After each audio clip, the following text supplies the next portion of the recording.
बच्चा सँभालना बहुत नॉर्मल बात है, बच्चे तो यूँ ही पल जाते हैं। आई नो आप लोगों ने भी ये सुना ही होगा क्योंकि मैंने भी सुना है।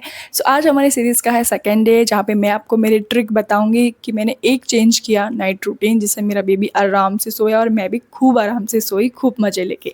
सो सिंपल मैं आपको अपना रूटीन बता देती हूँ। सो मैं सिंपली क्या करती थी, नून में यूवी को हमारे जो घर का हॉल है वहाँ सुलाती थी। वहीं पे उसको बहुत सारे गेम्स रखती थी, बहुत सारे खिलौने रख देती थी और खुद भी दूर बैठ के उसको देखती थी। ओके, तो वहाँ पे खेलता था, वहीं पे एन्जॉय करता था और जैसे उसको नींद आती थी मैं वहीं पे सुला देती थी उसको, नून में हॉल में। और जब नाइट होती थी तो उसको मैं बेडरूम में लेके आती थी, डिम लाइट करती थी, उसके बाद सुलाती थी। इससे धीरे-धीरे यूवी ने पूरा जो हैबिट है बना लिया था नून और नाइट का, जिसकी वजह से वो हैबिट में आ गया और धीरे-धीरे अच्छे से नाइट में सोने लगा। तो ये मेरे लिए नुस्खा बहुत काम आया और मैंने भी इसको किसी के वहाँ से सुना ही था कि मैंने ऐसा किया था, तो मैंने सोचा चलो मैं भी फ़ॉलो करके देखती हूँ और मुझे भी इसका रिज़ल्ट मिला गाइस। सो अगर आप न्यू मॉम हैं, इस प्रॉब्लम से फेस फेस कर रहे हो नाइट में सोने का।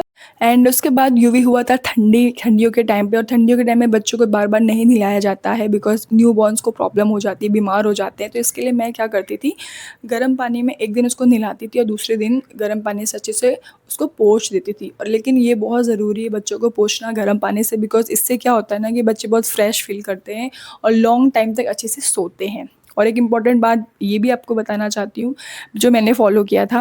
अगर आपका न्यू बॉर्न है ना, तो आपको जितना हो सके जो स्ट्रेंजर्स लोग आते हैं मिलने के लिए, आंटियाँ, बुआएँ जो भी है, उनको जितना हो सके कम दो, बिकॉज़ बच्चों को जितना आप बाहर के लोगों को कम दोगे उनको इन्फेक्शन भी कम लगेगा। मुझे आज भी याद है जब हम यूवी को हॉस्पिटल से घर आ रहे थे, तो हमें डॉक्टर ने एक ही चीज़ कही थी, आपको अगर बार-बार हॉस्पिटल नहीं आना है बच्चों को लेके तो एक ही चीज़ करनी पड़ेगी, बच्चों को सबके हाथ में मत देना, बिकॉज़ सबको हम ये नहीं बोल सकते कि आप हाथ धो के बच्चों को पकड़ो, राइट? तो इससे अच्छा ये है कि आप दो ही मत। सो आई नो थोड़ा अननोइंग है सुनने में, बट बच्चे का हेल्थ अगर चाहिए तो यार ये करना ही पड़ेगा आप लोगों को भी।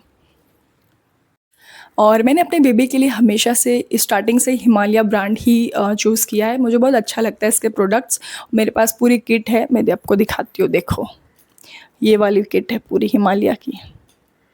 तो मैंने पूरी किट मैनेज करके रखी है। इसमें सब कुछ है उसका, हिमालय का लोशन, पाउडर, जो रैशेस की क्रीम आती है, एवरीथिंग। और एक और इम्पॉर्टेंट बात, 6 मंथ तक मैंने मेरे बेबी के फेस पे कोई भी साबुन नहीं लगाया क्योंकि मुझे ऐसा लगता है उनको ज़रूरत ही नहीं होती है। 6 महीने के बाद धीरे धीरे मैंने उसको फिर साबुन फेस पे लगाने लगी और बॉडी पे तो मैं लगाती थी, पर फेस पे कभी नहीं लगाया है।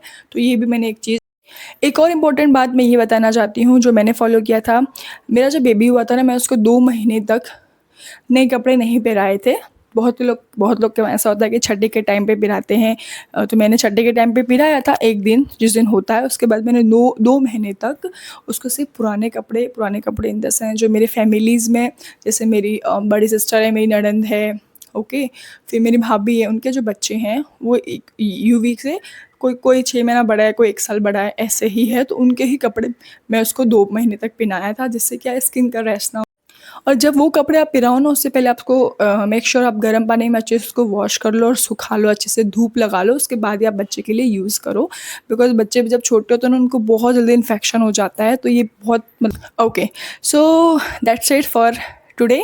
सो मैं आपको मिलूँगी कल डे 3 में, जहाँ पे मैं बताऊँगी कि मेरे बच्चे को ना कॉलिक पेन बहुत ज़्यादा हो गया था एक टाइम पे, मतलब इतना ज़्यादा हो गया था कि यूवी भी रोता था, मैं भी उसके साथ पूरी तरह से टूट गई थी, बिकॉज़ उसने एक टाइम ऐसा पकड़ लिया था पूरे दिन का जिसमें वो बहुत ज़्यादा रोता था। फिर भी मैंने बहुत मुश्किल से, बहुत सारे नुस्खे से वो कॉलिक पेन को अच्छा किया। सो वो मैं आपको पूरी स्टोरी बताऊँगी डे 3 में।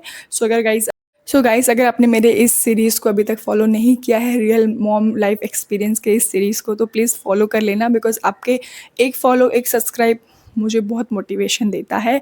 सो मिलती हूँ डे 3 में, तब तक के लिए बाय और सब्सक्राइब करना मत भूलना। बाय।